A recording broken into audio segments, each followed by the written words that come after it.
Mesdames, Messieurs, votre attention, s'il vous plaît.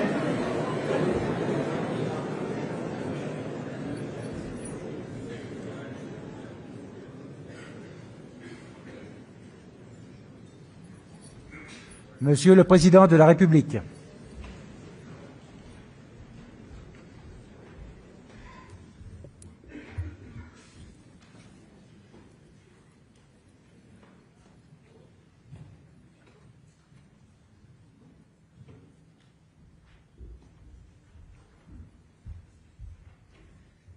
Je vous en prie.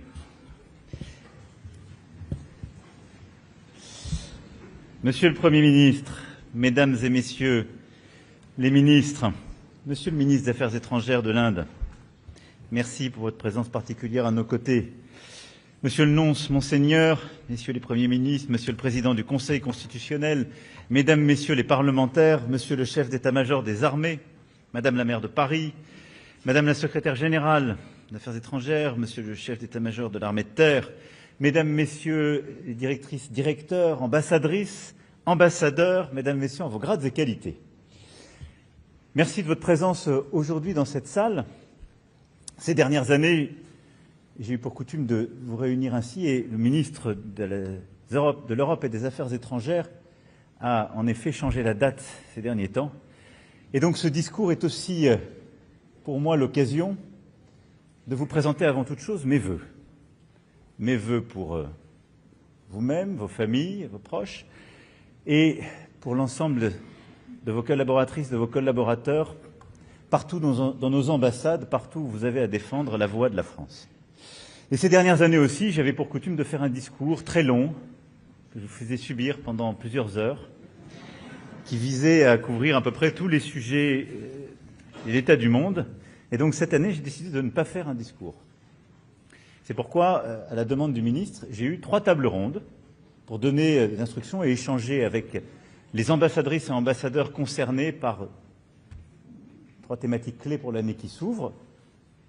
Les questions européennes, l'Afrique avec le sommet, j'y reviendrai rapidement, qui nous attend, et le G7 et les BRICS. Néanmoins, il a réussi à ce que je fasse tout de même un discours en plus des tables rondes.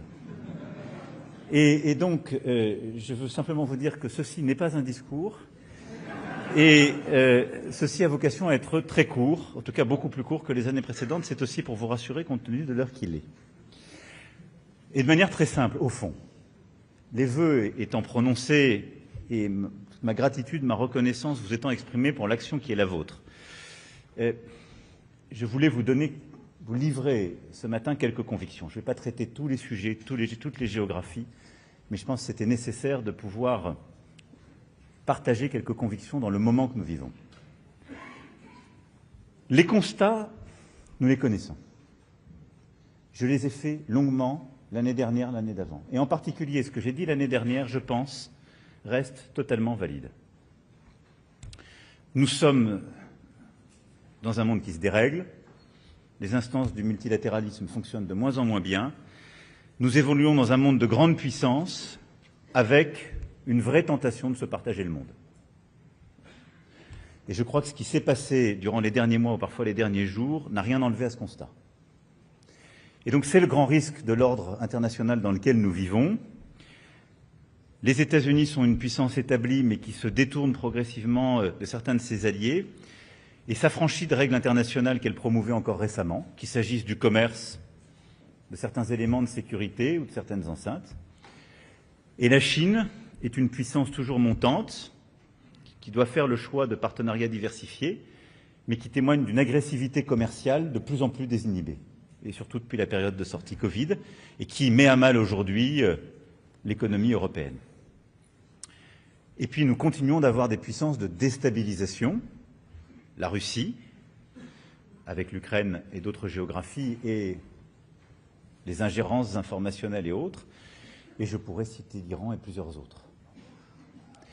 Et donc, dans ce monde-là, le grand risque que nous avons face à nous, et ce qui est en train de se passer, c'est un affaiblissement de toutes les instances dans lesquelles nous pouvons régler les questions communes, de toutes les instances de coopération. C'est un risque d'affaiblissement de notre Europe, qui, face à cette brutalité et la loi du plus fort, serait le dernier espace où on continue de rappeler les règles du jeu que les autres n'appliquent plus. Et ce serait ce risque d'effacement que certains voient venir ou dénoncent. Ce que je disais l'année dernière sur l'international réactionnaire reste vrai, et je crois même qu'il y a aujourd'hui un processus, pour certains assumés, de recolonisation. Et au fond, nous nous sommes pris dans un espace du jeu très étonnant, où nous, Français européens, nous subissons des discours anticoloniaux qui ne correspondent plus à des réalités, à notre pratique, et nous subissons une agressivité néocoloniale de certains. Mauvaise situation, pourrait-on dire. Je crois que si nous montrons de la constance, de la détermination et de l'action, elle peut être féconde, mais il va falloir beaucoup d'endurance. Dans ce contexte, je pense qu'il y a deux comportements qui ne nous correspondent pas. C'est-à-dire, face à ceux qui voudraient voir revenir la loi du plus fort, désinhibée, les suivre bêtement, ce n'est pas notre intérêt. Ça, c'est le choix de la vassalisation heureuse, ce n'est pas le nôtre. Il ne correspond pas ni aux intérêts, ni aux valeurs de la France et de l'Europe. De l'autre, il y a un choix aussi qui pourrait être tentant, qui est celui de dire, qui est le choix moral, de dire on n'y peut plus rien, mais on va continuer de dire ce qui est bon. C'est le choix de l'impuissance, ça n'est pas non plus le nôtre. Le seul qui me semble tenable, possible, c'est d'assumer que nous sommes dans un moment très difficile de l'ordre du monde, qui se dérégule, la loi du plus fort cherche à s'imposer, où les règles d'hier sont de plus en plus fragilisées, mais au fond de se dire que nous sommes bien plus forts que beaucoup ne le croient, si nous savons nous unir davantage, et que le cœur de notre action, c'est de continuer à nous renforcer, c'est d'avoir plus de logique de puissance pour la France et pour l'Europe, c'est d'assumer de défendre complètement nos intérêts, et c'est de continuer à défendre notre influence partout où le multilatéralisme efficace peut être défendu. Et d'assumer cette ligne totalement. Et ma conviction, en vous livrant juste ces quelques axes en ce début d'année, c'est de vous dire que nous ne sommes pas là, nous, ni vous en tant que